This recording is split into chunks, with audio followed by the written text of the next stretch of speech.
I wake up every morning in a silence so thick it feels like dust in the air, clinging to me even before I get out of bed. My house is not large, just a single-story place built in the 70s, the kind of home couples bought when they were young and hopeful, when every corner promised a future that stretched endlessly ahead. Back then, I painted the siding myself, planted a row of small maple trees in the front yard, and promised my wife we would grow old here together, surrounded by neighbors, children, grandchildren, and eventually the peace of routine. For many years, that promise felt real. Every morning, I would hear my wife moving in the kitchen before I even opened my eyes. The soft rattle of pans, the gurgle of the coffee maker, the faint hum of her humming some hymn she had loved since childhood. It all made life feel warm and secure.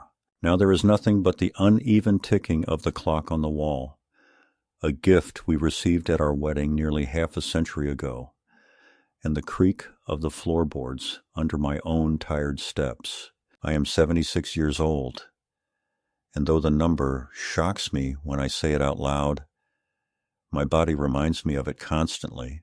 The knees ache with every movement. The eyesight has blurred around the edges, and my breath shortens if I walk more than a few blocks. Yet in my mind, I still feel younger, still remember what it was like to be strong, to drive my wife to the lake for Sunday picnics, to carry heavy boxes without a second thought, to dance with her in the living room when we thought no one was looking. Now strength is a memory, and dependence is the reality. When my wife died 2 years ago, the rhythm of my days collapsed into an endless repetition of small rituals that I cling to because they are all I have left. I make my own coffee, though it never tastes like hers, no matter how carefully I measure the grounds, and I sit at the kitchen table with the newspaper I can barely read without glasses, pretending for a moment that she might appear in the doorway, smiling, alive. Her grave is only 15 miles away on the far side of town, in a cemetery lined with old oaks that shade the stones like guardians. I used to drive there every week without fail, cleaning the headstone, laying fresh flowers, sometimes just sitting on the bench near her name, carved in granite, and talking out loud as if she were still sitting beside me. But last year, I surrendered my driver's license after failing the vision test, and the freedom I had taken for granted vanished with a single sheet of paper stamped by the Department of Motor Vehicles. Now I depend on others for rides, a dependence that feels humiliating in ways I never expected. Asking for help from strangers is one thing, but asking my own daughter has become the most painful of all. My daughter, Claire, lives only 10 minutes away with her husband, Raymond. They are comfortable, middle class, always rushing from one obligation to another, and though their house is twice the size of mine, it feels colder every time I visit. Claire was once a bright, affectionate child, always running into my arms when I came home from work, always eager to help her mother in the kitchen or sit at the piano and play the songs we both loved. Somewhere along the way, in the years of college, career, and marriage, that warmth hardened into something practical, almost calculating. She speaks to me now in clipped sentences as if I were a client rather than a father, measuring every word for efficiency. Raymond is polite enough when he wants something, but most of the time his glances are filled with thinly veiled impatience, as though my very presence is an inconvenience they endure out of duty. I am not naive. I know I am no longer the man I once was. I am slower, more forgetful, sometimes repeating myself in conversation, sometimes misplacing things, but I am not useless, and I am certainly not incapable of love, loyalty, or grief. I feel them all with a sharpness that cuts deeper than ever in these years of solitude. My greatest need, the one request that keeps me tethered to life, is to visit my wife's grave. That simple act is what allows me to carry on, to imagine she is not entirely gone, but waiting for me somewhere beyond those carved letters.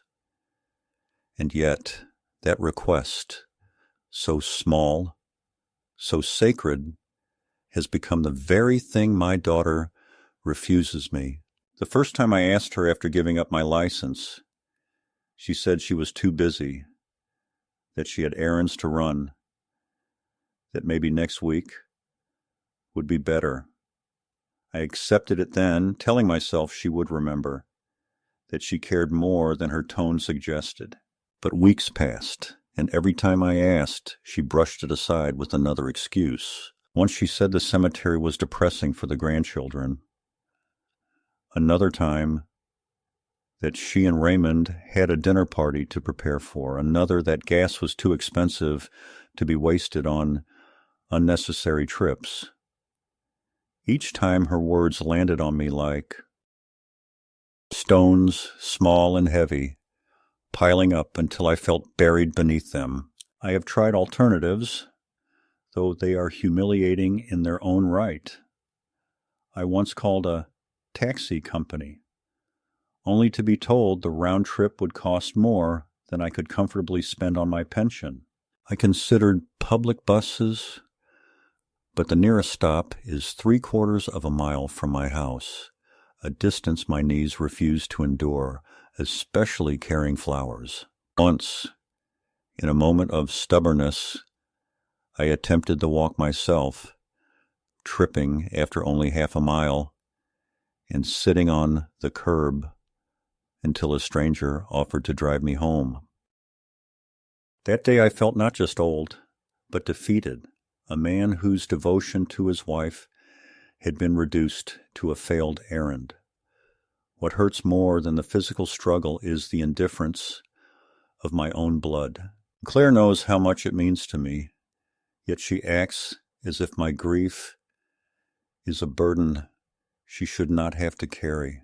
She tells me I am living in the past, that it is unhealthy to dwell on the dead, that I should focus on the present and on the family who is still here. But when she says family, she means herself and Raymond, not me. She wants me to forget the woman I loved for 50 years, the one who raised her, sacrificed for her, and held the family together with quiet grace. To forget her would be to forget myself, and I cannot do that, not even to please the daughter who shares my blood, but not my heart. In the evenings, I sit in the living room, surrounded by the remnants of the life my wife and I built together. Her photographs still hang on the walls, the one of our wedding day where her smile could light up a room, the picture of her holding Claire as a newborn, the candid shot of her laughing at a summer picnic while her hair blew wildly in the wind. I keep her chair by the fireplace exactly as it was, a small indentation in the cushion where she used to sit with her knitting. Sometimes I catch myself turning toward it, ready to speak, before the reality strikes again. The silence that follows is unbearable, but I force myself to sit with it, to let the grief wash over me like a tide that never retreats fully. When neighbors see me on the porch, they wave politely, sometimes asking how I am doing. I smile, say I am fine, because that is easier than explaining the truth, that I am a man suspended between two worlds, still alive, but half buried in memory, clinging to rituals that mean nothing to anyone else. They see an old man sipping tea on his porch. They do not see the nights I wake in tears, reaching across an empty bed for the woman who once made me whole. This is the life I live now, a narrow corridor of routine, grief, and small humiliations. My body betrays me, my family ignores me, and the only solace I know is in the cold stone that bears my wife's name.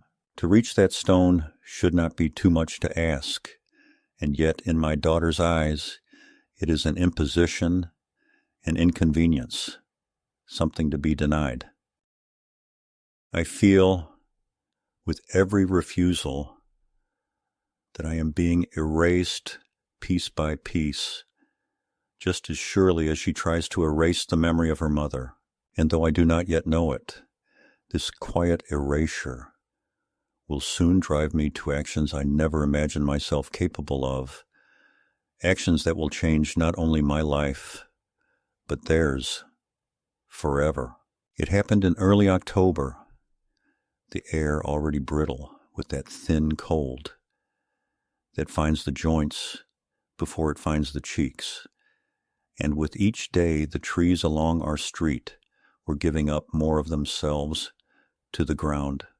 So when I woke on the first anniversary of my wife's death and saw the maple by the porch shedding red leaves like quiet embers, I felt, with a clarity that startled me, that I had to stand at her headstone before the sun set, had to say her name out loud in the place where it meant the most, had to touch the cool granite and leave the flowers she always loved, which were white lilies for their clean scent, and the way they opened slowly over days, as if reluctant to give up all their beauty at once. I showered and dressed with the deliberateness of a man preparing to testify, polished the old shoes whose leather had thinned where my toes bent, and I wrote a small note to tuck beneath the ribbon, a few lines that would have embarrassed me in younger years because men in my family did not speak this way, but grief rearranges the furniture in your soul, and what once felt melodramatic becomes merely necessary. I called Claire at 8 because I wanted to give her time to rearrange whatever plans she had, and I softened my voice as if gentleness might make the request smaller, telling her that it was the day and that I would be grateful if she or Raymond could take me up to the cemetery after lunch, that I would pay for gas and coffee and anything else, that all I needed was an hour, maybe less, and that I had already bought the flowers and written the note and would be waiting on the porch. She was already in her car, and the sound of the turn signal clicked through the line like a metronome, and she told me the day had gotten complicated, that there was a budget meeting, that she had promised to meet a client, that the boys had soccer, and that everything was colliding. And then she said something about how lingering over graves never helped anyone, how her therapist believed rituals were useful only when they moved people forward, not when they glued them to the past, and that perhaps I should try writing a letter and letting it go without making a scene. I reminded her that I had surrendered my license and could not get there on my own, that this was not a whim, but an obligation of love, and she sighed the kind of sigh that measures patience in quarters, and told me to text her later because she might be able to swing by after 5 if traffic cooperated, which it never does on the bypass. And then she said she would call me back, and the line went flat in my ear because calls for her and the way statements end, without farewell or soft landing, and I sat there with the phone in my hand like a schoolboy who had misread an assignment. At noon, I walked to the bus stop with the lilies wrapped in paper against the wind because pride can override pain for a few blocks, and because I wanted to believe I could still act like a man who finds solutions, and I studied the schedule posted in a sun-faded case, only to learn that the line nearest the cemetery ran twice in the morning and once at night, and that I had missed the last midday run by 20 minutes. So I stood there, flowers against my chest, while cars hissed past and small flecks of leaf litter stuck to my coat, and I did the math of distance and slope, and whether my knees could take such a walk, even if I stopped at each light pole to breathe. A young man in a grocery store apron recognized the situation without needing the details and asked where I was headed, and when I answered, he offered to order me a rideshare from his phone. But as we watched the screen together, the fare climbed with each minute, and the map pulsed with demand surcharges I could not justify, and I said no, thank you. And he hovered with the kind of thoughtful concern strangers allow themselves. Then he returned to his job after extracting from me a promise to sit on the bench and rest before trying anything foolish. I sent Claire a message that I was at the stop and that the bus schedule would not cooperate, that I could meet her anywhere if she preferred a different route, that I would keep the flowers fresh with water when I arrived, and I added a small heart at the end because I wanted to be the father who is not a problem to solve, but a person to be considered. She did not answer the text, but a few minutes later, I received a short thread of blue bubbles that gathered like hailstones. Please don't wander. It's not safe. We'll figure another day. Today is not good. And then a line that cut in a way she may not have intended, that the cemetery would still be there tomorrow, even if I refused to move on from habits that weren't helping. By 3, the cold was in my bones, and the lilies had bruised where my gloves pressed. So I walked to a coffee shop and asked for hot water in a paper cup. And the barista said, of course, and wouldn't take my $1. And I sat near the window with the flowers propped in that improvised vase, watching the afternoon slip toward evening, while my phone lay motionless on the table. And I remembered the last time my wife and I had been there together, splitting a cinnamon roll, her laughing at the sugar that dusted my lip like snow and swiping it with her thumb, and the memory became a kind of proof that love had actually happened to us, and not just to the people in the photographs on our shelves. At 4:30, Claire called, and her first words were that she was pulling into my driveway now, and that I needed to come home because we would have a quick talk about plans, and the tone packed everything into the word quick. Efficiency, impatience, condescension. When I reached the house, she was standing in the kitchen with her coat still on and the keys swinging from one finger, and Raymond leaned against the door frame with that managerial posture he uses on subordinates, and they told me they would not be driving me today, that they had discussed it thoroughly, that I had made choices that worried them, that the bus stop episode was a red flag, and that they did not have the bandwidth to be on-call chauffeurs for me every time I felt fragile. I lifted the lilies to show that I had kept them safe, and Claire took the bundle as if to help, and in one practiced movement she stripped the damp paper and dropped it in the trash with the same flat efficiency I've watched her use on receipts. And I could not decide whether she understood what she had just done, or whether ritual blindness had overtaken her to the point where even flowers were merely logistics. Raymond started talking about quality of life and how grief can become a lifestyle if you feed it, about the need to set boundaries for everyone's sake, about gas prices and time, and then he pivoted to liability, which is his favorite word because it makes other words irrelevant, and he asked what would happen if I fell among the stones, who would be responsible, whether I expected them to leave meetings and soccer games. Each time I felt a wave of sadness that might be better handled by professionals in a group setting at church, where trained facilitators could provide tools. And it was at that moment that I realized my marriage had been reduced in their minds to a clinical condition requiring management. Claire said she had found a grief group on Tuesdays and had put my name on the list, and she handed me a glossy brochure.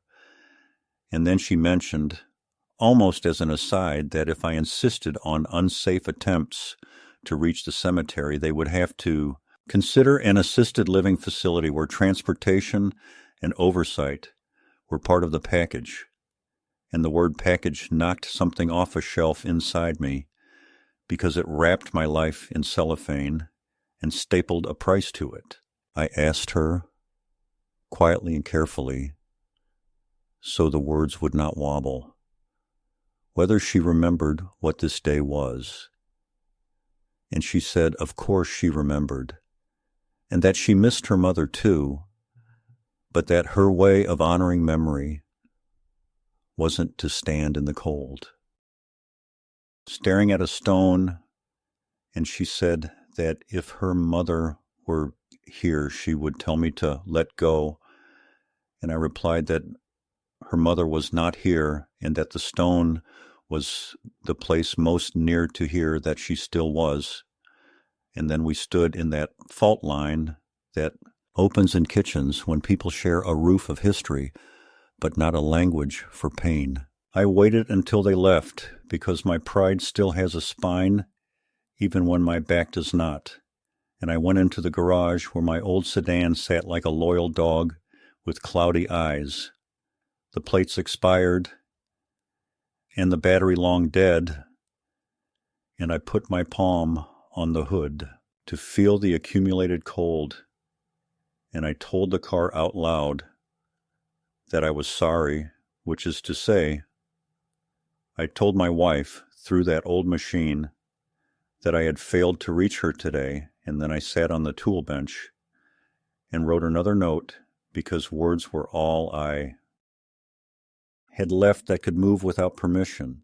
The house settled around me with those small creaks that sound like elderly conversation, and I thought about the grandchildren who had not asked where their grandmother lay, and I wondered whether Claire had ever told them the location, or whether she had smoothed even that detail out of their lives in service of a theory that pain is best avoided when it cannot be monetized.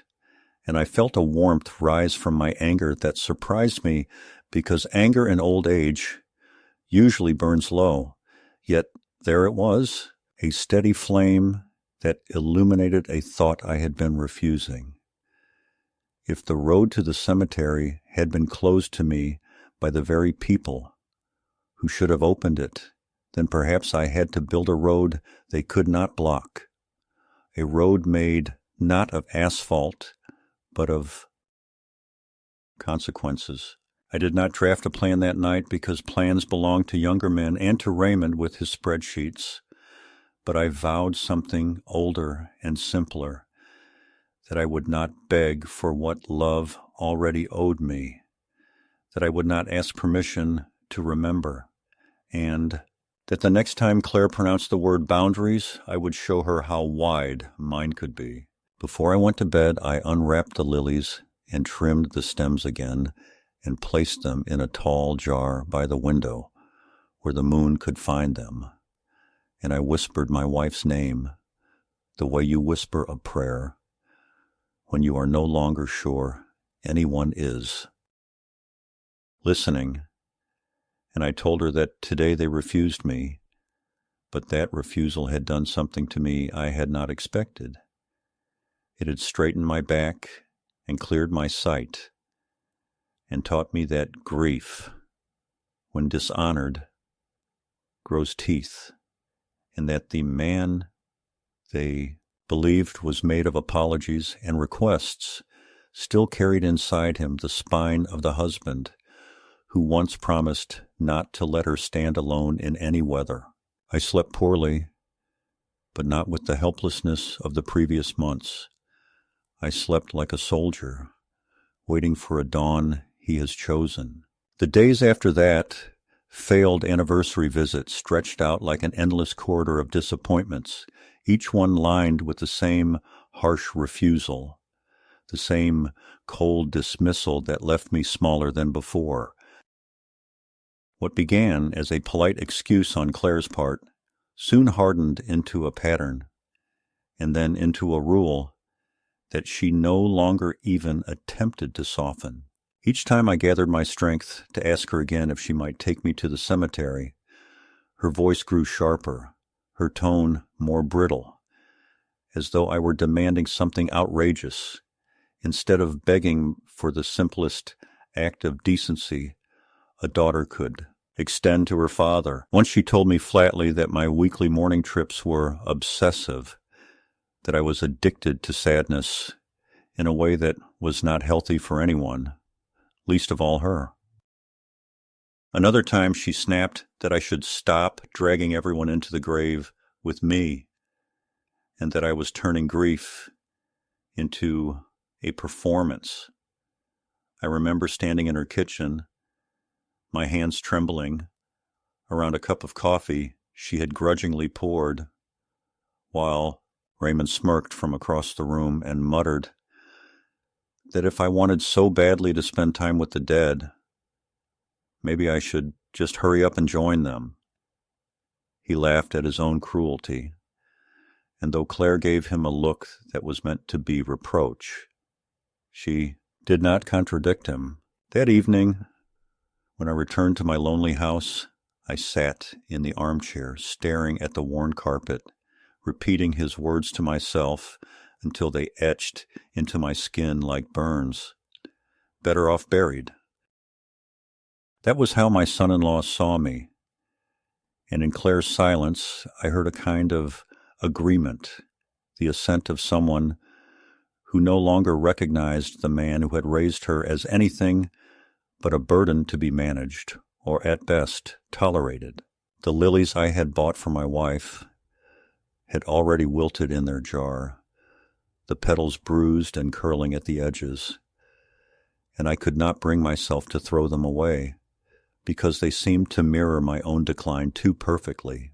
I kept them until they collapsed into brown mush, and then I buried them in the garden with a kind of reverence, whispering that at least they would find the soil again, while I remained suspended above ground, unwanted, out of place.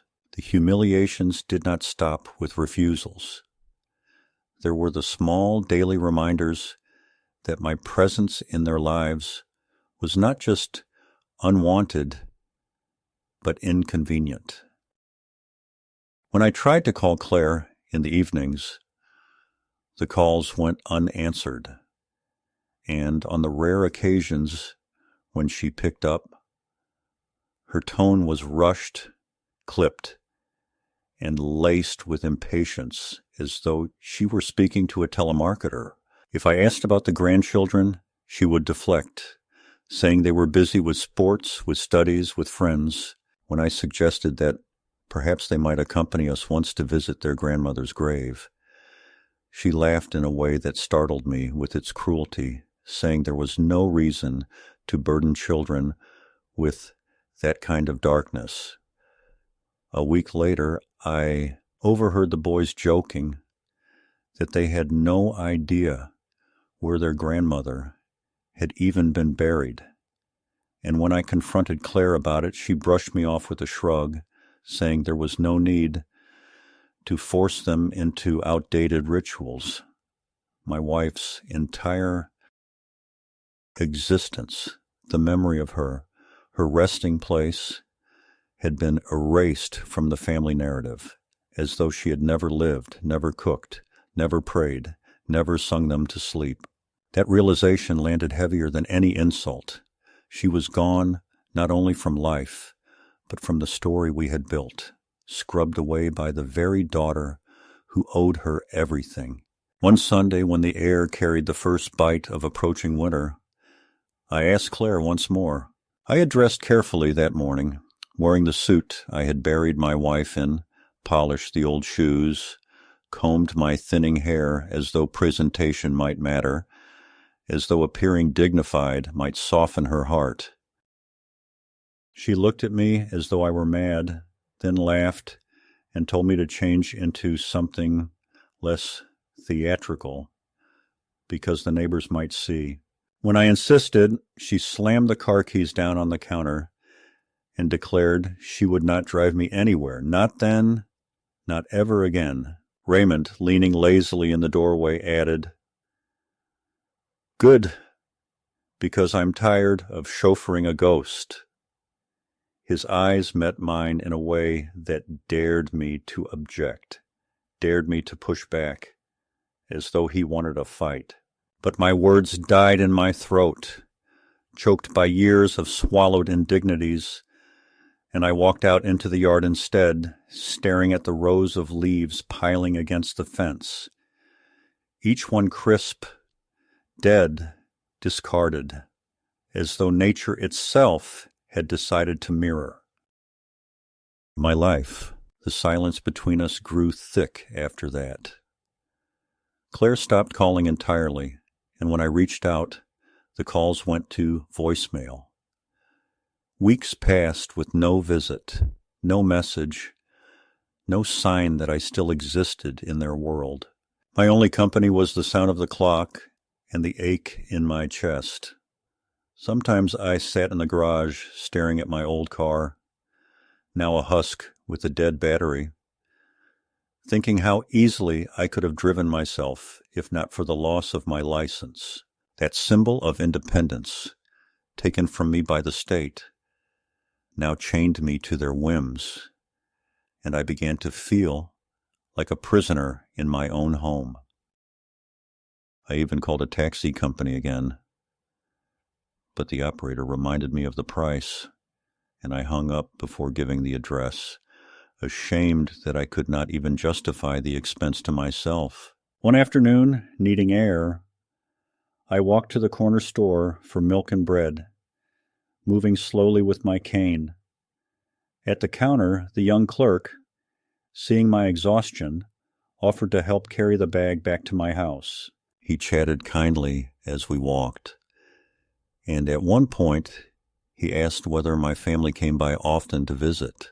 I froze, embarrassed, and muttered something about them being busy, about grandchildren and sports, about schedules, but he looked at me with the kind of polite pity young people reserve for the very old, and I knew he had already guessed the truth. I felt smaller than ever, a man exposed as unloved in the most ordinary of settings, betrayed not by violence, but by neglect. That night, as I prepared a simple dinner of soup and toast, I heard laughter from the street. I looked out the window and saw Claire and Raymond stepping out of their car with grocery bags, returning from a day of shopping.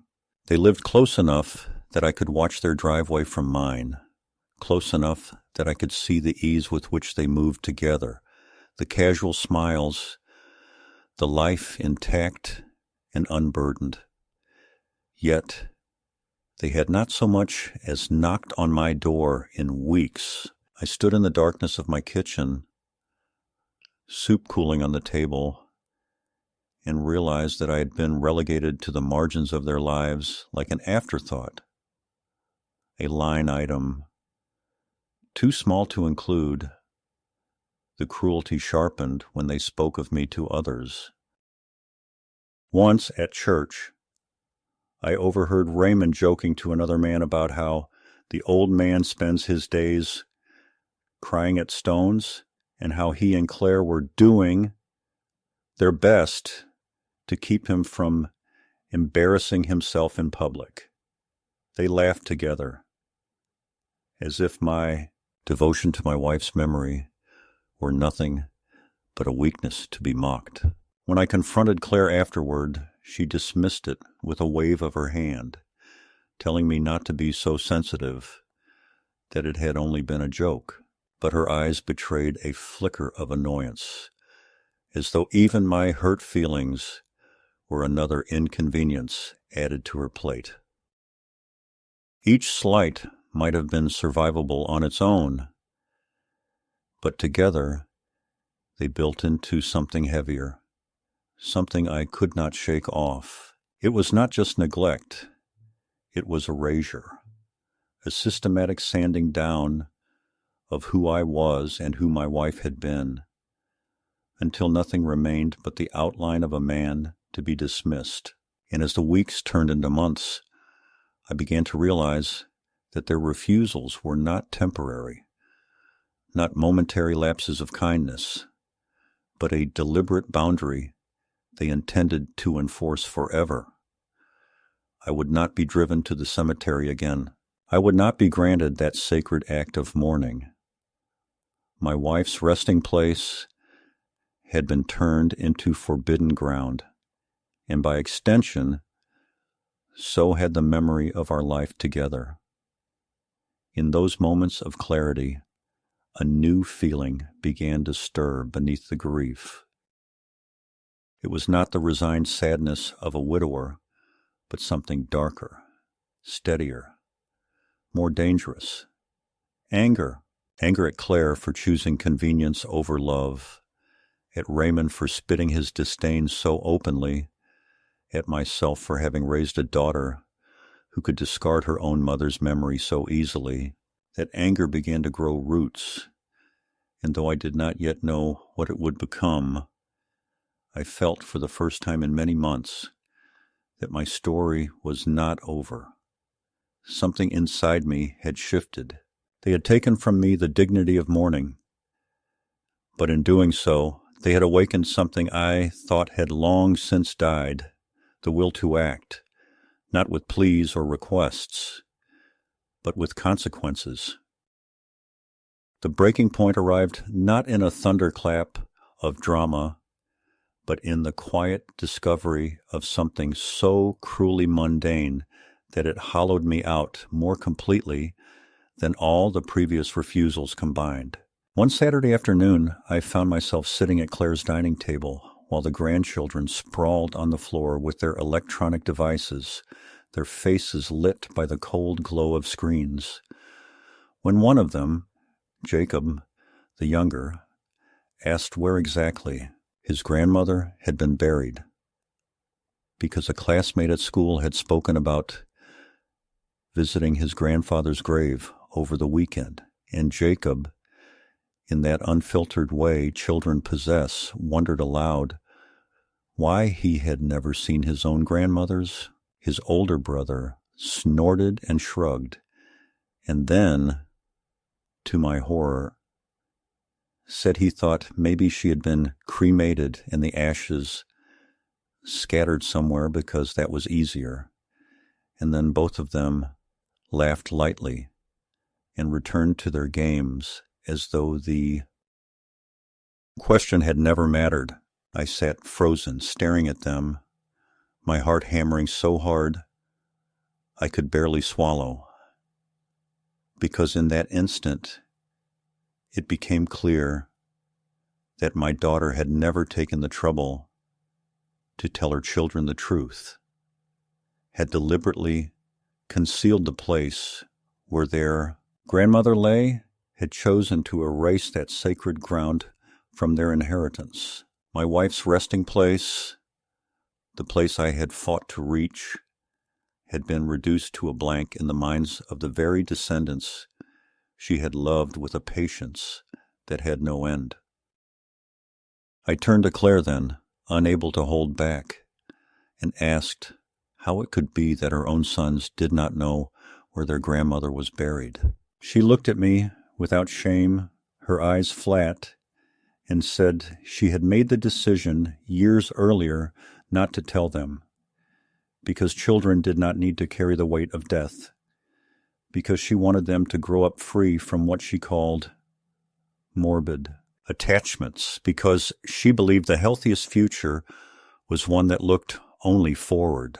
I felt the words like blows, each syllable an erasure not only of my wife, but of the values we had lived by together, values that taught remembrance as an act of love, not weakness.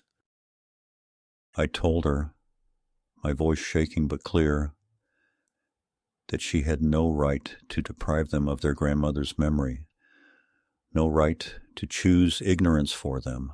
She countered that it was her responsibility as a mother to decide what was best, and that if I insisted on contradicting her, then perhaps it would be better if I saw less of the children altogether.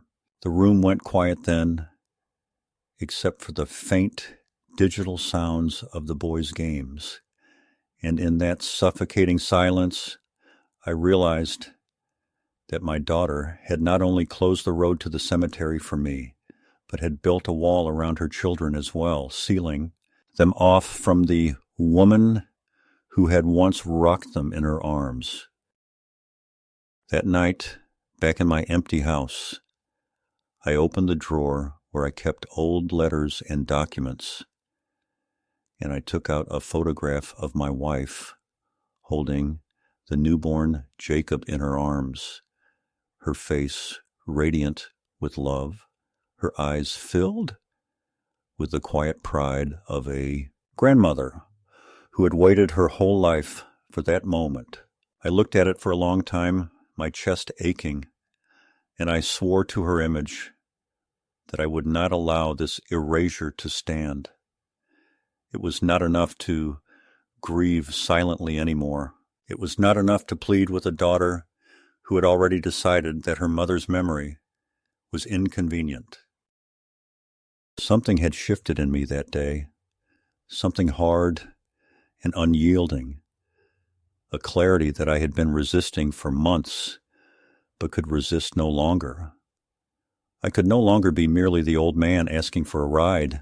I had to become the man who defended his wife's place in the world, even if that defense cost me the last threads of peace with my daughter. It was then that I began to look at my circumstances differently. Instead of seeing only the cage of dependence, I started to see the levers still left in my hands, the quiet powers I had almost forgotten. I remembered that part of their house had been purchased with money I had given years ago when Ramon's business had nearly collapsed, and Claire had wept on the phone, begging for help.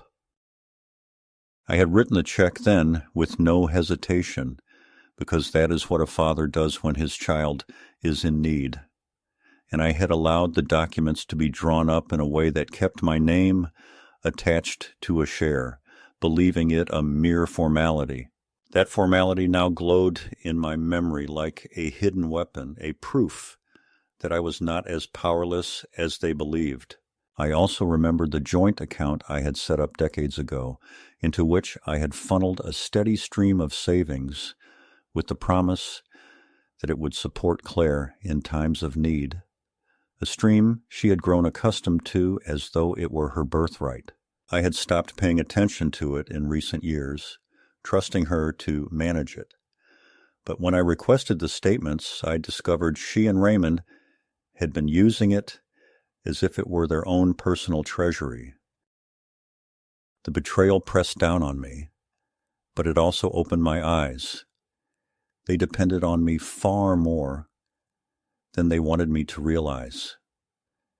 The cemetery had been denied me, but knowledge had been returned and knowledge is often the beginning of power. I began to imagine what it would mean to withdraw my hand from their comforts, to let them feel the absence of my contributions, to force them to recognize that the man they mocked and dismissed was the very man who had kept them afloat more times than they could count. And as that thought settled into me, as it grew roots alongside the anger that had already been planted, I felt something I had not felt in years. A rising strength, a conviction that I was not finished, that I still had the capacity to shape the future. The quiet widower, ignored and humiliated, could still become the architect of a reckoning.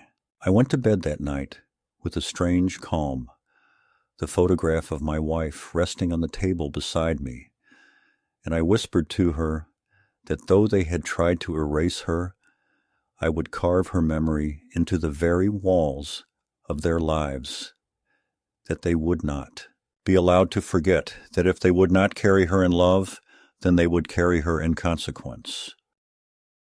For the first time in many months, I slept without dreams, because I no longer needed them. I had seen, with painful clarity, that the road ahead was not about begging, but about building, and that the man they believed to be helpless was about to show them just how much he could still take away. I woke the next morning with a steadiness I had not felt since before the hospital corridor swallowed my wife and gave her back to me as a silence, and I began slowly and methodically to gather every thread of my life that I had handed to Claire and Raymond as if to trusted stewards, because it had dawned on me that stewardship was not what they had chosen. They had chosen control dressed as concern and expedience dressed as love, and it was time to unchoose them. The first errand was to the county recorder's office, that unfashionable corner of government where lives are reduced to parcels, signatures, stamps, and the kind of ink that outlives sentiment. And there, under the fluorescent lights that make no allowance for nostalgia, I asked for copies of any recorded interests with my name, and the clerk, kind in the way of people who have watched families crumble across countertops like this one, produced a folder that told a story more plainly than any argument we had ever had around Claire's kitchen table. My name was indeed on their deed, not as a courtesy, but as an owner, the language clear enough that even an old man with cloudy eyes could see the truth of it, and I stood there reading the legal description as if it were a psalm, because it spoke of something sacred, not land but dignity, and the right to say no after years of saying yes. I took that folder to an attorney whose name the pastor's wife pressed into my palm after a service where I had not been able to sing a note, a woman named Rivera, who wore her hair pinned back and her words precisely. And when I told her what had been happening, she did not blink or opine about feelings. She opened a legal pad and began listing actions in a hand that made no room for hesitation. We would revoke any stale powers of attorney I had once signed in the fog of grief. When Claire brought papers to my doorstep under the banner of helping with paperwork, we would change beneficiary designations that inertia had left vulnerable. We would place a standstill notice with the title company to block any attempt at encumbrance without my consent, and we would notify the bank that no one, the one, not daughter, not son-in-law, not anyone, was to be added or treated as an authorized voice on my accounts. She warned me, almost gently, that when people who rely on your money discover you have found the latch on the gate, they do not sit down to reconsider their lives. They rattle the fence and then bring tools. And I said I understood, though I did not yet know what their tools would be. The tools arrived sooner than expected, and in a form at once predictable and demeaning, because 2 days after I signed the revocations and watched Rivera's assistant notarize them with the calm efficiency of a nurse tapping a vein, there came a knock at my door that I recognized from old television shows and from the dread that ran ahead of it, the polite double rap of a wellness check. A man and a woman stood on my porch with badges and soft voices, and they explained that a call had come in from a concerned family member about an elderly man who was confused, who had been wandering, who was fixated on cemeteries, who had been seen standing for long periods in the cold without appropriate clothing, and who might be a danger to himself.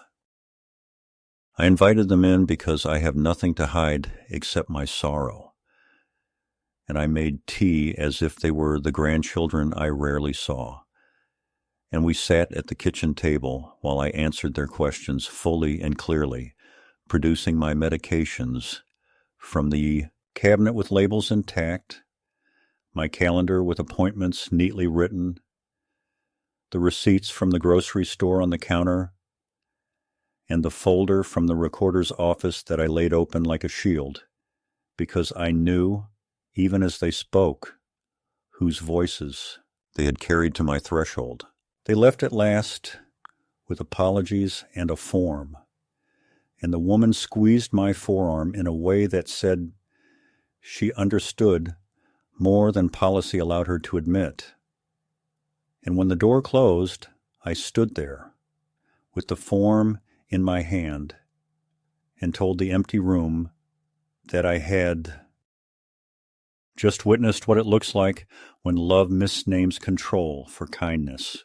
That afternoon, a bank officer called, a man I had known for years by the pleasant fiction of first names, and he told me with the embarrassed cough of professionals caught between rules and relationships that someone had attempted in the morning to add herself as an authorized contact on my primary accounts using a durable directive that cited my supposed short-term memory disorder, and that the bank had paused the request because my recent in-person visit and the revocation paperwork were already on file. He did not need to say Claire. The shame in his voice said it for him. I thanked him for the caution and authorized him with a steadier voice than I would have expected from myself to flag any future attempts as potential fraud. And when he asked if I wanted to change branches to avoid awkward encounters, I told him I was finished avoiding, and that if anyone needed a new doorway, it was not me. I hung up and sat with my hands flat on the table and listened to the clock measure a small victory, the kind that does not feel like triumph so much as the removal of a heavy boot from a sleeping chest.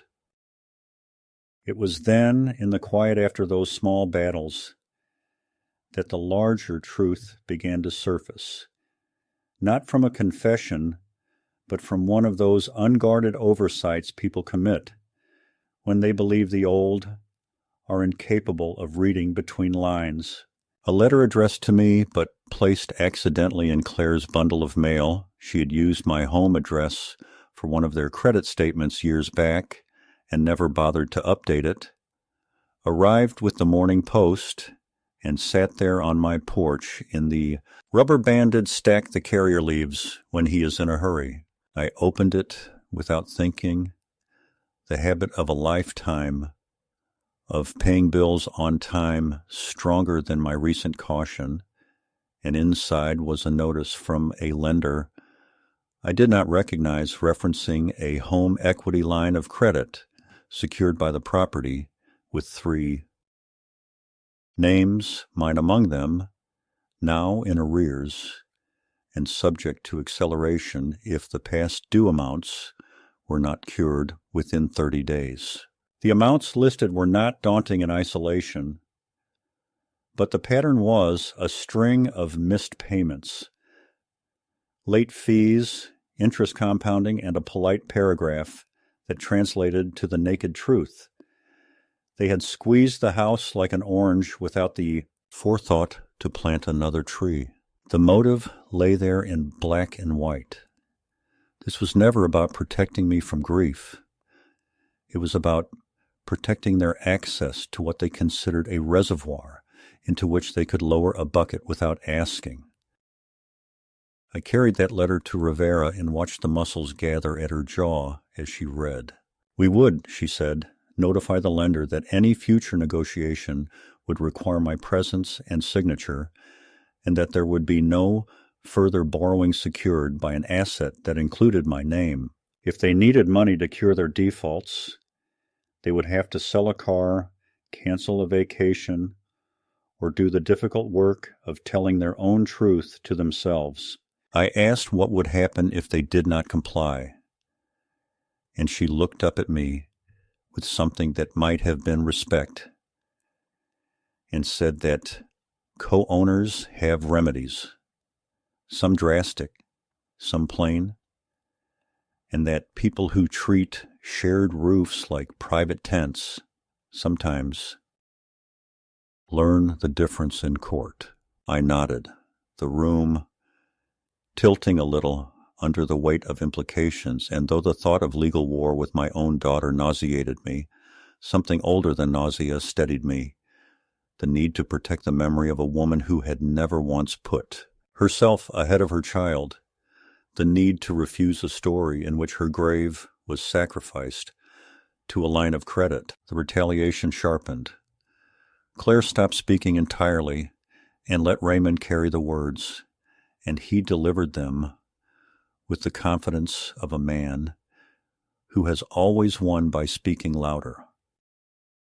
He left me voicemails in which he described me as unstable, as manipulated by outsiders, as ungrateful for all they had done. And in one message he said very calmly that if I did not stop interfering in their financial affairs, they would petition the court for guardianship, present the wellness check as evidence, and bring in a neuropsychologist to testify about obsessive ideation and executive decline, phrases he had no doubt culled from an internet search he mistook for expertise. I took those messages to Rivera, who saved the recordings with an efficiency that matched her handwriting, and she explained that courts are not in the business of awarding control to adult children merely because a widower insists on visiting his wife's grave and managing his own money. That guardianship is an extreme remedy requiring proof, not irritation. Even so, she scheduled a comprehensive evaluation with a physician she trusted, not because we expected trouble, but because the best way to defang a lie is to be ready to lift your tongue and show the absence of fangs. In the midst of this, I made a decision that surprised even me, not in its sentiment, but in its method. If the road to the cemetery had been gated by my daughter, I would build another road with my own hands, not in law, but in tread. I hired, through the church bulletin rather than the impersonal glow of an app, a retired mechanic named Harlan, who owned a reliable sedan and who, after Sunday service, told me he would be honored to take me out once a week, wait as long as I needed, and bring me home without hurry. The first time we drove, I felt the familiar nausea of those weeks of humiliation lift like fog burned off by sunlight. And when we pulled beneath the canopy of oaks, and I stepped onto the path with the flowers in my hands, the world righted itself. I told my wife everything, the letters, the visits, the attorney's pen scratching out the old permissions I had been foolish enough to sign, and I promised her that I would keep coming as long as my legs carried me, that I would not allow our story to be replaced by anybody's doctrine of efficiency. Harlan waited on a bench and watched the birds and said nothing when I returned with eyes bright from tears, which is the exact amount of conversation a man needs after kneeling in the grass to tell the truth to stone. The second escalation of their campaign arrived with an invitation worded as a kindness that was nothing of the sort. Claire asked me to join them for Sunday dinner to talk things through, and because I am still a father who hopes the next meal might be the one where someone remembers how to love him properly, I went. She served a roast that smelled like the old house on holidays, and for a moment the years fell away, and then Raymond set a folder on the table beside the mashed potatoes and opened it to reveal a typed agreement in which I would assign to them the management of my daily living needs, which sounded benign until you read the parts where I would also provide them with access to my accounts for the purposes of efficiency, and I would consent to move into an assisted living complex they had already toured on my behalf, a place with cheerful flyers and a shuttle that the brochure promised made weekly trips to scenic locations. I asked whether the cemetery counted as scenic, and Claire sighed, the kind of sigh you shape when you think someone is being stubborn out of principle rather than out of love. And she said we had to be realistic, that this arrangement would prevent incidents, that I could not keep making unilateral decisions that affected the family. I told her, without raising my voice, that this family had been making unilateral decisions that affected me for years, and that the effect had been to cancel my wife's existence one car ride at a time. I did not sign the folder. I thanked her for dinner, washed my own plate because the habit of a lifetime is hard to break, and let myself out with a good night that felt at once too tender and too final. On the walk home, I realized I was not as alone as I had feared, because across the hedge, Mrs. Bell, who has seen entire neighborhoods rise and sag, called my name softly and asked me to wait. And when she reached the fence, she pressed my hand and told me not to doubt what I knew, that she had heard too much through thin summer air to be fooled by new winter manners, that love does not speak with the voice of a billing department. And she said if I ever needed a ride, she could call her nephew, who drives nights and owes her favors. I thanked her and felt my heart loosen a notch, because the world still contains people who see without paperwork and decide without signatures.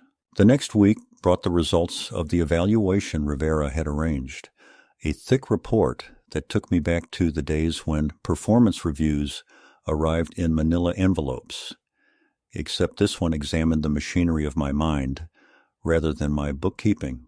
I read it in the attorney's office with relief so intense it felt like pain, scores within age expectations. No evidence of dementia, insight intact, judgment preserved, grief appropriate to circumstances, and a line that made me sit up straighter.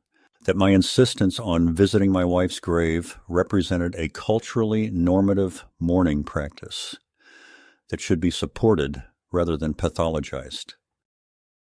Rivera smiled for the first time since we met and said this would make any petition for control not just difficult, but embarrassing, and she asked whether I still wanted to proceed with the other actions we had discussed, and I said yes, because documentation heals nothing if behavior remains. We moved to freeze the joint account, to redirect all statements to a post office box only I could access, to place a fraud alert with the credit bureaus, and to retain a real estate broker not to sell immediately, which is a climax for another day, but to prepare the ground, because sometimes the knowledge that a door can be opened changes the conversation in a house where someone has been leaning on it from the other side. It was at the end of that long month, when the fights had become quiet and the silences louder, that Claire sent a final message, a text composed in the careful legalese she had learned by osmosis from Raymond, saying that if I continued to weaponize my ownership interests and withhold support, I would leave them no choice but to restructure the family relationship in a way that protected their household from emotional volatility, which is a lot of syllables to say we will stop pretending to be your children if you stop pretending to be our wallet. I sat on the edge of my bed and read it again, and then I set the phone down and looked at the framed photograph on the dresser where my wife's smile still makes a promise to me that I am trying belatedly to keep. I whispered to her that the storm was gathering and that I did not know yet whether it would break over my head or theirs, only that I could no longer lie down and call the thunder kindness. And although my knees ached and my breath shortened on the stairs, I felt stronger than I had any right to feel, because I had remembered something the young forget and the middle-aged despise, that a man who has already lost the love of his life cannot be frightened by the loss of people who abandoned him while he was still breathing. The confrontation I had long avoided came to me not in the privacy of their home, nor in the polite confines of an attorney's office, but in the raw light of a public place, where strangers' eyes served as witnesses to the unraveling of what little pretense of family we still carried. By then, the threads of silence, manipulation, and small humiliations had coiled into a rope pulled so tight around my chest that I could hardly breathe, and I knew that if I did not speak, then, if I did not stand upright in my own truth, I would disappear into the role they had written for me, the senile old man, the burden, the fading shadow of a father whose rights and dignity could be crossed out with a pen. They came to me furious, faces taut with betrayal of their own making, accusing me of things I had done openly and lawfully, as though justice itself were an act of treachery.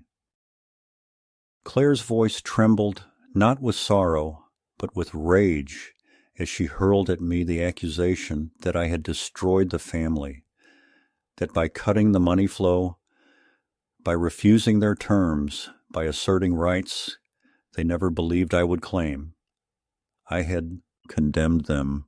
Raymond, always smirking from behind his wife, chose that moment to bear his contempt more nakedly than ever, calling me a parasite who lived too long, who clung to memories instead of progress, who had chosen graves over grandchildren. The words stung, but not in the way they expected. They stung because I realized They no longer even cared enough to conceal their hatred, that every mask of politeness had been discarded, and in its place stood two people who wanted me erased, not because of my weakness, but because of my inconvenient strength. The cafe grew still around us, forks pausing midway, eyes glancing quickly away. But I did not falter. I let them pour their bile. I let Claire shriek about betrayal. I let Raymond sneer about incompetence, until their voices cracked under their own force. And then I spoke, not loudly, not theatrically, but with the calm of a man who has already buried the love of his life and therefore cannot be cowed by the loss of anything else. I told them that they had abandoned me long before I ever withdrew my hand from their comfort, that they had treated me not as father or companion, but as an obstacle between themselves and my bank account. I reminded them of the cemetery they barred me from, of the grave they had kept hidden from their children, of the lies they spun about my memory lapses, my supposed frailty, the fictions they invented at dinner tables to strangers. My words did not tremble, though my hands clenched on the edge of the table, and for once they were silent, because truth, when spoken without fear, strips even the cruelest accuser of their momentum. Claire tried, in one desperate pivot, to soften her tone, to plead that we were still family, that she had only ever wanted what was best for me, that surely I did not want to spend my last years alone. But the plea rang hollow, because I had already been alone in a crowded dining room where they mocked my appetite, alone in a rented cottage while they drank wine at vineyards, alone in my own home, waiting by the phone for calls that never came. I have been alone for years, I said quietly, and in that moment the weight shifted. It was no longer I who begged to be seen.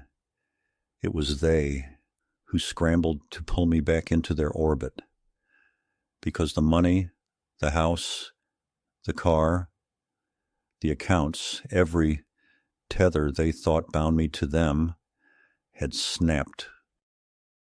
The final blow came not from me, but from Claire herself, who in her desperation spat out a lie meant to wound, claiming that her mother, my beloved wife, had often confided her regret that she had felt neglected, unloved, unseen. For an instant, the floor seemed to vanish beneath me, because the cruelty of that fabrication struck deeper than any insult to my mind or worth.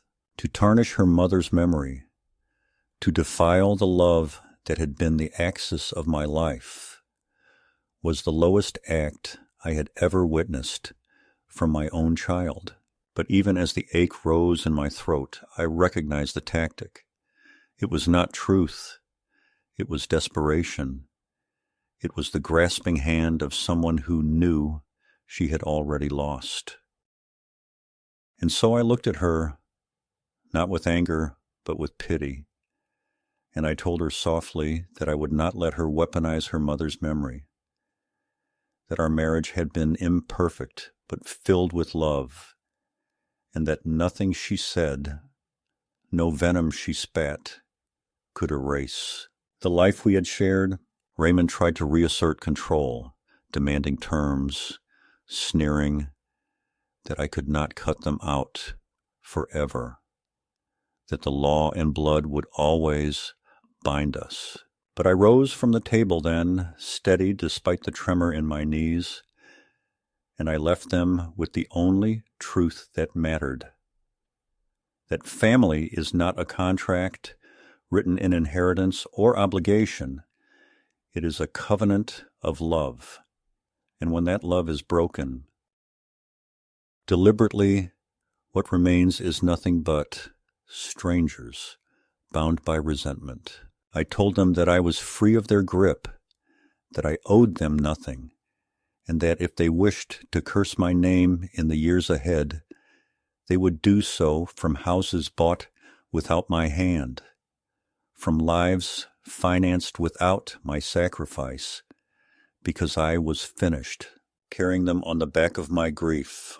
I walked out of the cafe into the bright afternoon, the air cool and sharp, and for the first time in years, I felt taller, as though I had returned to my proper height after years of stooping beneath the invisible weights. Behind me, voices still rang out, Claire's shrill with desperation, Raymond's hard with bitterness, but they no longer reached me. The passers-by who had watched our confrontation parted silently, some with pity, some with admiration, and I walked through them without shame. The climax of our war was not thunder nor fists. It was clarity. I had reclaimed my dignity, and they had revealed themselves to the world not as children deprived of kindness, but as adults deprived of conscience. When I reached the quiet of my home that evening, I sat by the window with the photograph of my wife in my hands, and I whispered to her that I had done it, that I had defended her memory, that I had stood upright not only for myself, but for the love we had built. And though the room was silent, I felt something like an answer in the calm of my chest, in the steady rhythm of my heart, as though she approved, as though she too had waited for me to stop bowing to cruelty and instead to rise in the strength of what we once shared. That night I slept without nightmares, and if I dreamed only of her hand in mine, leading me not into a grave, but into the strange, unexpected freedom of living once more on my own terms. In the weeks after the cafe, the noise around my name quieted as if someone had closed a window on a winter's storm. And in that hush, I began the slow work of building a life that belonged to me alone, not as a reaction to their cruelty, but as an answer to the question of who I still was when no one was watching. I met with Rivera one last time in her narrow office with the steady ticking clock and signed the papers that arranged my estate the way love, not fear, would have it arranged, placing what I had into a living trust in my wife's name, directing the bulk toward a scholarship at the community college for nursing students who had cared for the old with tenderness, setting aside a fund for the cemetery's upkeep and a bench under the oaks, with her maiden name on a small bronze plaque, and writing letters that would be given to the grandchildren on their 21st birthdays, along with a modest inheritance that would only transfer if they visited their grandmother's grave and read aloud the stories tucked in the envelopes, not as a test to punish them, but as a doorway left unlocked in case they ever wished to step through. Claire and Raymond received nothing but a brief notification from Rivera that was all law and no drama, and in the narrow white space between its lines, I finally recognized the difference between punishment and boundary. I was not striking them. I was simply refusing to be struck again.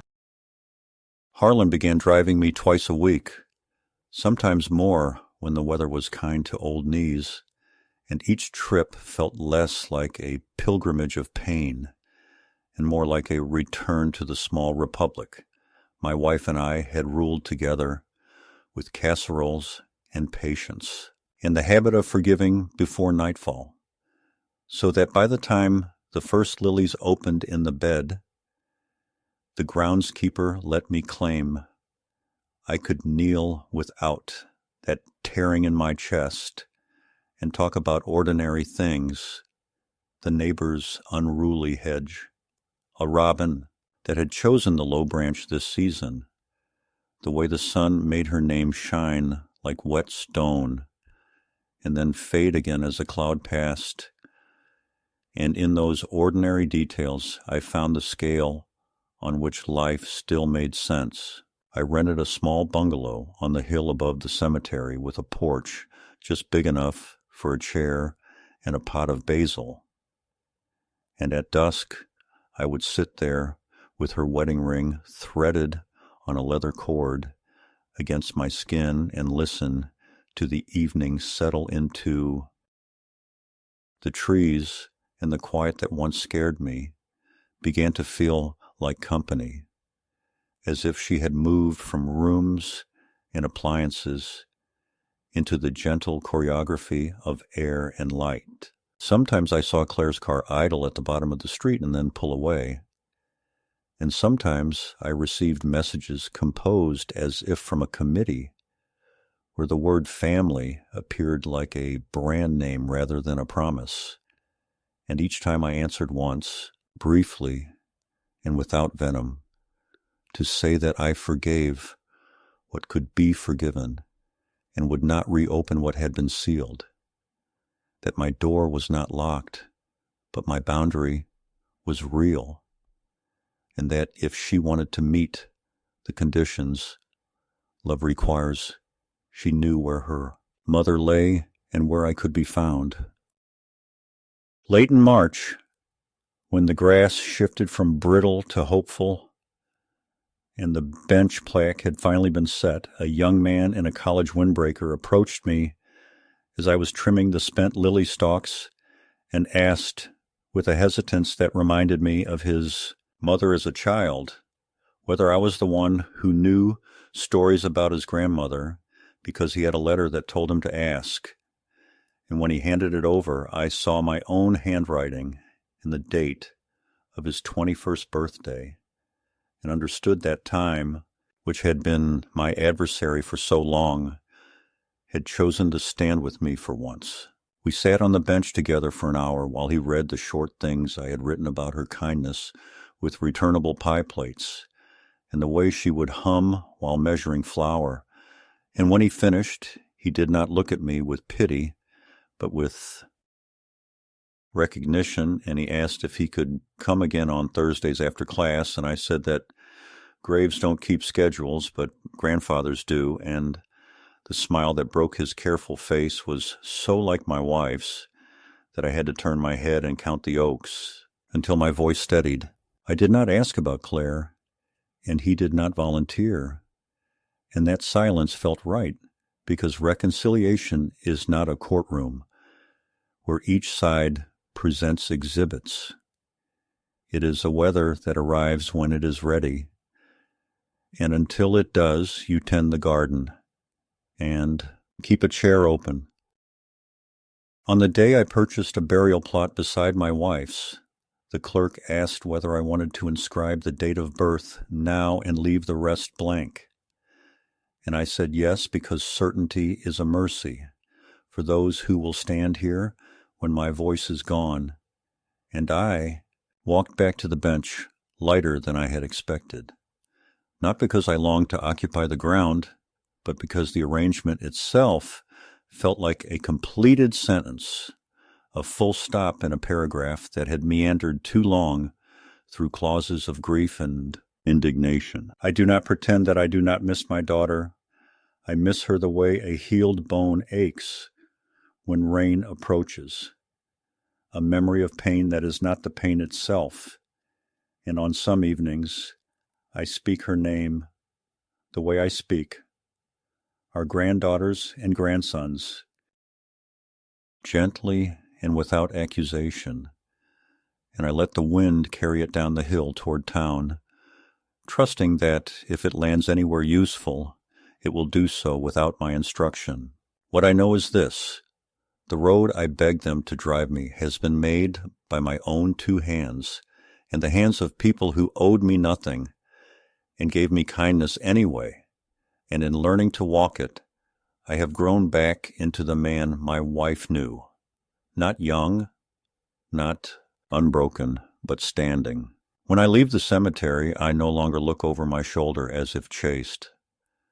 I look ahead to the small porch and the basil and the kettle that will sing in its own time, and I allow myself the rare luxury of believing that justice can arrive without applause, and that forgiveness can be true even when distance remains, because the life I now inhabit is not a stage but a garden, and gardens are built on a patience that feels like prayer. If Claire should one day climb the hill and sit without a folder of conditions and a mouthful of arguments, I will make us tea, and we will walk the lanes, and I will tell her where I buried the first lilies and how the robins choose their branches. And if she does not, if the years go by and I learn her news from the same wind that found me in the worst hours, then still the bench will weather and the plaque will green, and my wife's name will keep on catching sunlight between the leaves, and that will be enough. I was denied a ride to the cemetery, but I learned to steer the rest of my days, and in that quiet steering I found not victory, but peace, the only inheritance worth defending, and the only story worth leaving behind.